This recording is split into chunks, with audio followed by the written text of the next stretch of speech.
Hi అండి. Hello! ఇదొచ్చేసి Rakhi పండగ రోజు వ్లాగ్ అండి. మాకైతే అన్నలు, తమ్ముళ్ళు ఎవరైతే లేరండి. మేమైతే ఇద్దరం అమ్మాయిలమేనండి. ఇంగా మా పెదమ్మ కొడుకులు, పిన్ని కొడుకులు అట్లా అయితే ఉన్నారనమాట. నా చిన్నప్పుడైతే అందరికైతే కట్టేదాన్నండి. నాకు ఊహ తెలిసిన కాడ్నుంచి, నాకు తెలిసిన కాడి నుంచయితే ఎవరికైతే కట్టలేదండి. ఏమో వాళ్ళు డబ్బుల కోసం వచ్చి రాఖీ కడుతున్నారు అని అనుకుంటారేమోనని. ఏమో వాళ్ళనుకుంటారో, అనుకోరో మాకైతే కొంచెం మనసులో అట్లా ఉండేది. డబ్బుల కోసం వచ్చి కడుతున్నారు అని అనుకుంటారేమోనని ఎవరికైతే రాఖీ అయితే కట్టలేదండి. అదే మన సొంత వాళ్ళుంటే అట్లా ఏం ఫీల్ అవ్వం కదండీ! ఆహ్, ధైర్యంగా ఎళ్లి కట్టేస్తామనమాట.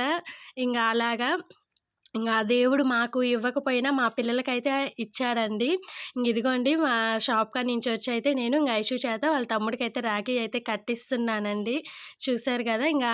నేనైతే ఈరోజు షాప్ కాడే సరిపోయిందండి. అందుకే నైటొచ్చి రాఖీ కట్టిస్తున్నా అనమాట.